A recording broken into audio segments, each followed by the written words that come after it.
Hello, and welcome to the Kink Perspective. My name is Chris. I'm a psychotherapist and consultant. On this episode, I want to talk a little bit about something different. Some sort of our one special thing that BDSM practitioners or our community in general, it's kind of a superpower of ours. It's learning to deal with rejection and how we go about it. Through the art of our negotiations, our interactions, our discussions, even those fears that we have. One great thing about BDSM that it teaches us is that we end up becoming more resilient over time in how to deal with being rejected. We learn over time that interactions with other people, when we're discussing scenes and they're talking about where their limitations are, what they're willing to get involved in, the things they're not that we may be particularly fond of. Although they're a small rejection, we learn to build up that wall within ourselves so that we don't have to worry about the fear anymore of whether or not rejection is going to sting on the same level that it normally does in the vanilla world. So kind of a small story here. So a man goes out, he's at a bar, sees a woman, walks up to her, engages in some typical small talk. While that banter may last a couple of minutes, especially during that awkward exchange, we know inevitability will come up that there's going to be a question. Would you like to get a drink? Would you like to have a dance? Would you like to go sit and talk? All that nerves, those anxieties, that stress builds up in that moment. Massive amounts of cortisol in our physiological response. What ends up happening, though, 9 times out of 10, when that guy doesn't succeed, his ego is a little deflated, right? And this isn't just something that is specific to men. This is also, obviously, rejection happens a lot in both sexes. Women experience rejection as well. Now, what ends up happening is we take a hit to our ego. We take a hit to our confidence. We tend now to withdraw a little bit into ourselves. We're not so sure about, was it what we said? Is it how we looked? Even, the perfume or cologne we were wearing. Something that set off a potential partner.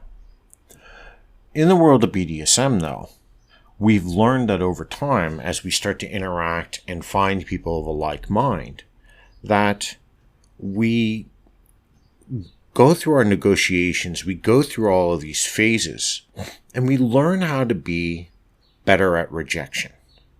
We learn how to accept when somebody says no, or I'm not interested, or ends up walking away. We no longer take it personally. And it's interesting when we start to look at these things about how they reflect upon us. Now, there have been a lot of stories, as we know, and I enjoy studying history. And, we start looking at ancient Mesopotamia, we look at Greece, we look at Rome, we look at all these depictions where sex and what would be probably accepted today as a law, for the most part, not every one of their activities, but would be honestly a lot of these ideas that we have now that we think are so revolutionary, that we think that are so on the forefront of the sexual revolution, were, quite honestly, already done thousands of years ago. We know that BDSM, for a little bit of a history lesson here, doesn't really, although the terminology was coined within the last 100 years, I think the 1960s, we know that these practices, these arts that have been passed down through generations, have gone on well before Marquis de Sade was ever around. We know that after Marquis de Sade, we know about Massock. He was an Austrian gentleman. I don't want to get too much into all of that, because what I really want to kind of focus on is when we start to look at rejection and how these ideas, when we're talking to someone, and in turn, through rejection, we build our confidence. We build that art to realize, hey, it's not us. They're just not into what we like, and that's okay. And we're no longer taking that rejection on a personal level or on a confidence level. We start to move forward. When I do give some of my classes, or I've interacted with groups, and I talk about the art of negotiation and really learning to compromise between the things we want, the things our partner wants, and then somewhere in between, kind of like a Venn diagram, right? So you have these two circles and what's going to overlap in the middle. There's another important area that I tend to go, and I've written about this before.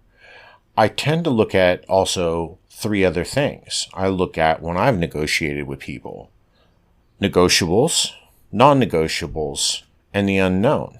And people will often ask me, well, hey, Chris, isn't that the same as my limitations? Well, no. A negotiable, for example, is how often are we going to play? When are we going to play? What are we going to do? Are the scenes always going to be pre-negotiated? Are we going to conduct training? How much training? Are we going to attend? So on and so forth. You kind of get the idea of where I'm going with that.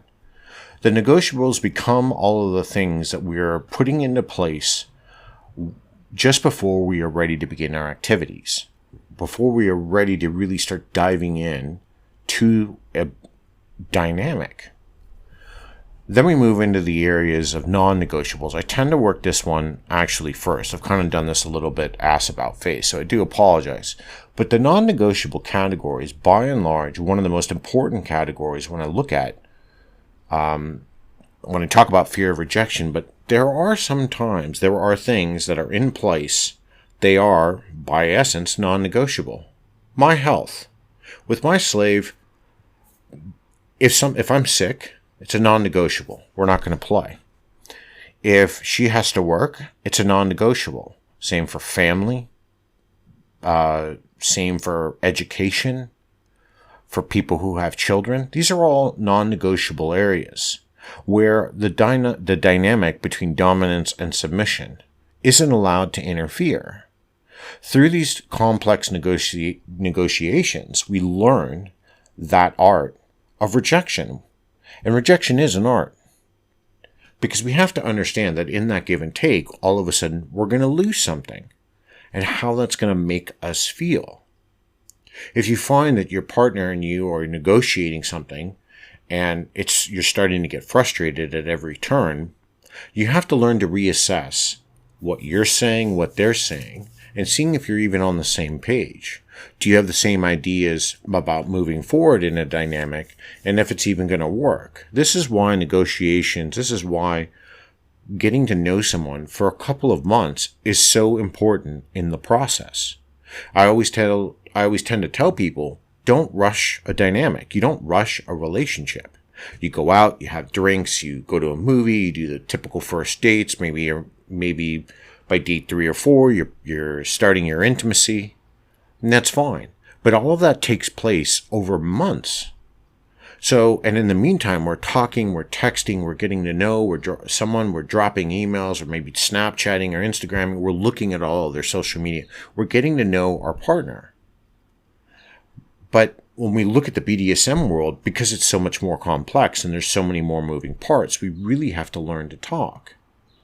So as we're going through this process of negotiation, I can think of one time in particular where, somebody was in school and they were in a graduate program and they didn't have the time. So it came down to, let's say, I don't recall specifics, but, like Tuesday, Thursdays, and Sundays were only available. And well, for the other party involved, those days didn't work. So on the outset, they're both hitting 2 walls where rejection is like, they're both interested. They both want to pursue this dynamic, but they're struggling to figure out how. So rejection sets in, and then, we start getting depressed, or that anger comes in because we can't find that happy status quo that we're used to. And we might end up stopping a relationship or ceasing it just because we're letting that little bit of rejection get to us.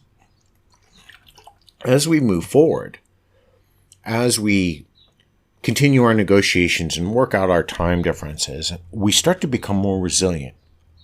As I kind of mentioned before, we don't start taking things personally. When I started looking through time, and I've read books, and I've seen different depictions of love throughout the centuries. There's always been some form of negotiation. Hell, even marriage back in the day was a financial transaction. It was a negotiation, right? This king will marry this princess, and it will strengthen the alliance between two parties. So we learned to negotiate, and we also learned that, hey, we're marrying this person, but they may not love me. So if anything, it's a contractual marriage, and we may develop feelings for one party, might develop feelings for the other, and the other may not, and we have to learn to live with that rejection. Again, I don't want to digress too much with too much history, but as we move through time, as we look at, hey, there's somebody I want to start inflicting pain upon, I really can't wait to flog them. We also learn that sometimes we find out, hey, I'm not a masochist. I don't want to be punished. Hey, I'm not really into corporal punishment. I'm more of, a sweet submissive or a service submissive. I'm not into that. So sadists looking for possibly a maso might get, could take it aback by running into someone they find that they're very interested in that has nothing to do that's going to fulfill their needs. Do they walk away or don't they? Well, that becomes a whole different discussion. But even through all of this resiliency, through all of this time, as humans have evolved over thousands of years, we have learned that through all of these relationships, through all of these give and takes, we've learned how to be more resilient to rejection. And it provides us with a lot of power within ourselves, because we learn that I can talk to you, one person, about how I feel, and even if they say no, that's okay, because I've at least expressed my interest. They're not going to judge me for my interest. They're not going to tell me I'm wrong or that I'm crazy, because we're both in a community, or, whatever under the fetish umbrella you want to be, BDSM, DDLG, the leather community, high protocol. We're not going to take it personally. They're going to understand. We now know that moving forward, as we start to look at what's conflated a lot of the issues and why rejection has its seemingly stymied a little bit, I guess is the best phrase to kind of call it, is because we've seen through the rise of books, especially like E.O. Cummings, that whole 50 Shades of Stupid, that unfortunately terrible depictions of the community or our marred history throughout time because it was associated with such deviant behavior has brought in a lot of people that don't seem to understand how the community works. And what this does is that instead of taking a hit to their ego and learning how to be rejected, certain people, and it can be male or female, end up going through the aggressive approach. They'll become distraught. They will become not only aggressive, but they'll become abusive. They'll become verbally abusive. They'll say things. They may start indicating signs of degradation that are unwanted. So at one time they were commenting on a photo and how attractive you were, beautiful abs, or you have a great chest as a woman, or nice lingerie, or more, depending on the type of imagery or post they're commenting on, to now that because they're not able to quantify inside of themselves and haven't dealt with rejection enough, or to the point they haven't learned how to process it, they're now becoming the other side where they're channeling that into a form of anger. And we see this in places in like social media. It's prevalent. Not just places like Twitter or Instagram, but even in the BDSM, fetish, or leather communities. People will get rejected. They don't know how to handle it. Most times when I've seen this and I've tried to interact, I don't tend to ask them why they're angry. I actually tend to start asking them how long they've been in the community. What have they taken part in? What have they done that they consider as a contribution, or gone to an events or, trainings? And more often than not, that's where it starts to come down. They don't understand that through all of these things, that's how we learn. As in life, we learn about rejection. And we learn more from our failures than we do our successes. But when our failures turn of rejection, from getting involved with somebody we really want to be involved with, to assertiveness, to anger, to frustration, to lashing out, we're now really are crossing a different kind of threshold. And that is the underside, that is the ugly side of rejection. Now, how do we learn to be better at it? What's the secret? Well, there is no real, one-off secret. I'm not a guru here to say, buy my book and 50 ways to learn how to be better at rejection. Because there isn't. Everybody's going to handle rejection differently. But you have to start asking yourself, I've been talking with this dominant, or I've been talking with this submissive. I'm getting to know them. And every time I bring something up, I'm feeling this angst. I'm feeling this constant rejection. I'm taking a hit upon myself. Well, maybe we have to, again, like I mentioned before, we have to start looking at what we're saying, what we're asking. Is even what we're saying within our purview to do? I don't talk to a new submissive that has never been on a St. Andrew's cross, strapped down, blindfolded, then get electrocuted and beat with palm fronds when she's not even a masochist, let alone that might scare her, right? So, of course, if she turns the other direction and runs off, not only have I potentially maybe sent somebody who was coming into the community off running, screaming in the opposite direction, I've taken a hit to who I am and the things that I practice and enjoy. Because then I may end up believing that there is something wrong with me, when in fact there's nothing wrong with me. But it's just part of my delivery. Now, however, if I'm starting these negotiations and we're starting to talk and I'm starting to bring up, yep, I'm a sadist, and I have levels. Have you ever been involved in pain? And, or what are your thoughts on being spanked or having your nipples clamped or a 3-hour interrogation scene? And you allow somebody to come back at you with their thoughts, their feelings. And while we think, especially as men, that feelings don't have a place, this is one thing, another part that I tend to emphasize with men, that we have to learn to listen. We have to learn to not only hear what our partner's saying and understand what their experiences are, but then we have to understand our own. When we do all of that, we make ourselves a better partner. We can make ourselves a better dominant by doing this. We can, for male submissives, they can make themselves a better male submissive by learning how to be more responsive to their dominant that's in control, by expressing themselves when they're allowed to express themselves. We don't have to fear the way we are or the things we think just because we're worried about being hurt.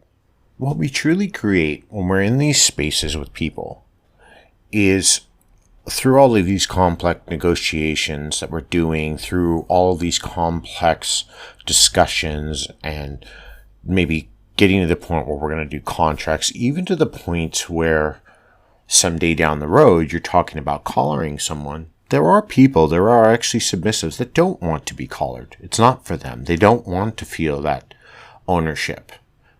That's a different discussion, completely different podcast. But the reality is there are some people that do feel this way, and we have to be accepting of this. But what I do through all of these negotiations, and what I'm trying to get across is that through the backwards or the back and forth, give and take between two people, what we end up learning is how to be more resilient, how to learn to communicate effectively, to eventually get across our point so in turn, we're not hurt by the answers that we receive. We're not offended. We are not angry. We just say, okay, you're not into that. You're not into this. No, I'm not into that. And in turn, we're also not hurting our partners. Over time, what this ends up doing for us, it allows, and studies have even started to back this, it allows us not only it raises our subjective well-being, not only are we get to the point that we are more conscientious of our partners, and we're learn to be more extroverted in our talking. We build our confidence through negotiations. We are also become open through releasing that neuroticism that we tend to hold on to. And when we do all of these things, when we start to let go, when we start talking to someone else and realize, hey, they're not into everything I am, but that's okay. And we have a saying in the fetish community where we talk about, your kink is not my kink, but your kink is okay. Well, even through that acronym teaches us that rejection is okay. That we're not going to always get everything we want, and there's nothing wrong with that. That we don't have to go into a dynamic expecting the world. We're not going to definitely go into a dynamic after reading a terrible book like that or other literotica and just believing that that's the ideal, taking that fantasy and it's going to translate. Most fantasy doesn't translate well into the real world. And there are consequences when we don't when we carry the idea of a fantasy and trying to translate it into the real world. We're going to be constantly let down. We are going to constantly hit rejection. Not only do we have to understand that the lifestyle takes work, being part of the fetish community, you have to work at your craft. It's something that I have stood by for probably the last 10 years, screaming at the rooftops that we have to learn to interact more with the community to be a part of it. 50%, and I recently wrote, being 50% into the community isn't enough. You have to do more. You can't expect the world to come to you. Or you're going to sit there and constantly say, oh, well, I'm not, the community doesn't want me and they're rejecting me. Or you're going to start putting up excuses and you'll fall into the victim trap. And that's something that nobody really wants. So when you start, again, as you move forward through life, you look at all of these different things and you start to understand, what? Hey, I am negotiating with someone. This scene this week's not going to work. We don't have the time. It's not a personal attack. It's a small rejection. I really wanted to, but it's not going to be this week. It's okay, because you might carry through that scene next week and it could be even better. Don't fall into the traps or the waysides believing that every time you are rejected, like most people face in the real vanilla world, that it's somehow an attack on your personal level or who you are, or is reflective of who you are. Rejection is okay. Rejection does happen. And as you learn to process and navigate the difficult waters of the lifestyle, BDSM, and fetish community as a whole, that rejection should be something you should expect to encounter. And there's nothing wrong with that. It's a valuable resource and tool for growth, acceptance, and evolving who you are. I'm not telling you to go out there and search for rejection and walk up to somebody that you know is going to reject you, or do something to offend somebody so you're rejected. That's not what I'm saying whatsoever. But I am saying that when you encounter rejection, learn from it. You don't have to necessarily embrace it, but what you should do is that take those things as a serious understanding for growth, and that become a moment that you can learn from them and learn the art of communication and how to eventually, reach a point where you're happy and your partner is happy, where you're no longer giving up so much ground that you feel that rejection is turning into something more. I know there's a lot to consider here, and I know there's a lot to think about, but that's kind of the point of all of this. So keep in mind, there's nothing wrong with being rejected. It's going to happen in every moment of life. But when it comes to this community, don't take it on a personal level. Take it as a way that's You can learn from it, you can grow from it, and make your dynamic or your future dynamics even better. Until next time, be safe and stay kinky.